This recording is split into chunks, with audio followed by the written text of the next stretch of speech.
Hello, তোমরা চলে এলে দীপিকা মজুমদার দত্তের রান্নাঘরে।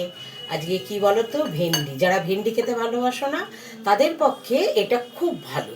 তারা এটা খেলে বুঝতেই পারবে না যে ভেন্ডির যে লোট লোট ভাবটা সেটা নেই।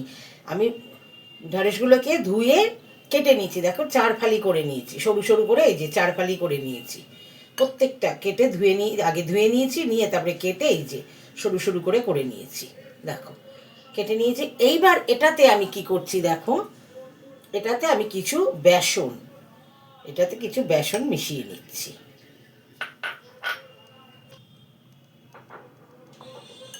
এটা একটু মাখিয়ে নিচ্ছি হাতের থেকে, না কাঁটা চামচ নেবে, নিয়ে এইভাবে করে বেসনগুলোকে তোমার এই ঢ্যাঁড়সের সাথে মিশিয়ে নেবে।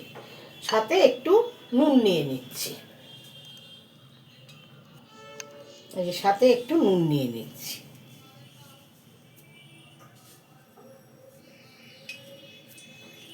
নিয়ে এটাকে ভালো করে মিশিয়ে নিচ্ছি। আর তোমাদের সাথে কথা বলতে বলতে এই যে মেশাতে আমি গ্যাস ধরিয়ে তোমার কড়া বসিয়ে সর্ষের তেল দিয়ে নিয়েছি। এটা সর্ষের তেলে রান্না হবে। দেখো সব কটা লেগে গেছে, এই দেখো সব কটা কেমন ভেন্ডির সাথে আর কি ঢ্যাঁড়সের সাথে তোমার বেসনটা মিশে গেছে। দেখো,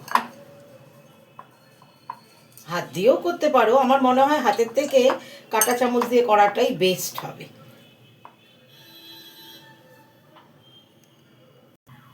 দেখো তেলও গরম হয়ে গেছে। এবার তেলের মধ্যে আমি কিছু পেঁয়াজ কুচনো দিয়ে দিচ্ছি, যে পেঁয়াজ কুচি দিয়ে দিচ্ছি।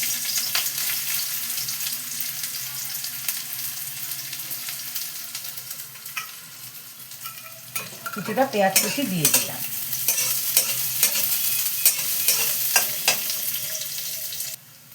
এই দেখো এর মধ্যে আদা গ্রেট করে রেখেছি, আর রসুন একটু থেতো করে নিয়েছি, 4-5টা রসুনের কোয়া, আর 1 ইঞ্চির মতো আদা নিয়ে দেখো এটার মধ্যে দিয়ে দিলাম।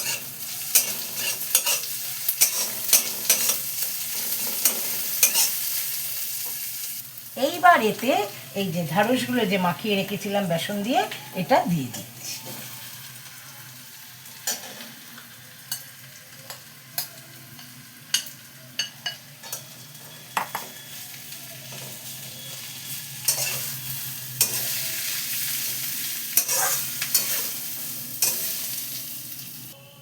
এবার এতে দেখো কি দিচ্ছি, এবার এতে আমি এই যে জিরে পাউডার, ধনে পাউডার,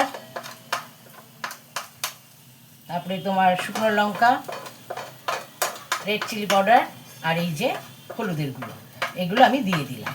নুন তো দিয়েছি, তবু একটু সামান্য নুন দিয়ে নিচ্ছি, কেন তখন একটু মাখার সময় নুন দিয়েছি। এবার আমি এটাকে ভালো করে এর সাথে মিশিয়ে নেব। এতে এখন আর আপাতত কিছু পড়বে না, এটা দিয়েই আমি ভাজবো। এটা ঠিক ভাজা ভাজা হবে, খেতে খুব ভালো লাগে। তোমার রুটি, পরোটা, শুকনো ভাতের সাথেও খেতে পারা যায়, ডালের সাথে সাইডে নিয়ে নিলে। এবার আমি এইভাবে এটা করতে থাকবো। দেখো এবার আমি ঢাকা দিয়ে গ্যাসের আঁচটা কমিয়ে দিলাম। ঢাকা খুলে মাঝে মাঝে নাড়িয়ে চাড়িয়ে দেখবো আমার এটা ভাজা হয়ে গেছে কিনা, তারপরে ঢ্যাঁড়সটা সেদ্ধ হয়েছে কিনা। তারপর আমি নামাবার আগে কিছু জিনিস দিয়ে নামিয়ে নেব। এবার ঢাকাটা তুলে দেখছি, মাঝখানে আমি দেখেছি নরম হয়ে গেছে। এই দেখো, দেখেছো এগুলো ঢ্যাঁড়সগুলো নরম হয়ে গেছে। ঢ্যাঁড়সগুলো দেখো নরম হয়ে গেছে। এতে গ্যাস, এখন যা গ্যাস সিলিন্ডারের সমস্যা, এরকম করে করবে, খাওয়াও হবে, তাড়াতাড়িও হয়ে গেল। দেখো বেশিক্ষণ লাগলো না, ঠিক 15-20 মিনিটের মধ্যে এটা হয়ে গেল। আর এত সরু সরু করে কাটা তো তাড়াতাড়ি হয়ে গেছে। দেখো রান্নাটা হয়ে গেছে। এইবার আমি কি করব, এই যে এর মধ্যে এই যে গুড়ের পাউডারটা দিয়ে দিলাম, আর তোমার আমচুর গুঁড়ো। যদি তোমাদের কাছে আমচুর গুঁড়ো না থাকে তাহলে তোমরা একটু লেবু চিপে রসটা দিয়ে দেবে, তাহলে টক টক মিষ্টি মিষ্টি ঝাল ঝাল হবে। খেতে রুটি দিয়ে বলো, লাচা পরোটা দিয়ে বলো, খেতে সত্যি খুব ভালো লাগবে। লাস্টে আর যদি ধনে পাতা থাকে, ধনে পাতা কুচিও দিতে পারো, আমার নেই, আমি দিলাম না। এবার রেখে তোমাদের আমি দেখাচ্ছি কেমন হলো।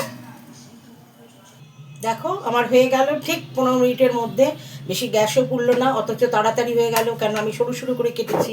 এই রান্নাটা তোমরা পুর ভরেও করতে পারো, এরকম করে করে খেয়ে দেখো, সত্যি ভালো লাগে। যারা ভালোবাসে না তারাও বুঝতে পারবে না এটা ঢ্যাঁড়স কিনা। তাহলে আমি রাখি, তোমরা এটা করে খেও, আমাকে লাইক কমেন্টস দিতে ভুলো না, আর তোমাদের সাথে যারা আছে তাদেরকে আমার এই রেসিপিটা শেয়ার করে নিও। তবুও আমি বলছি, জীবের স্বাদ যার যার। তাহলে বাই, টেক কেয়ার।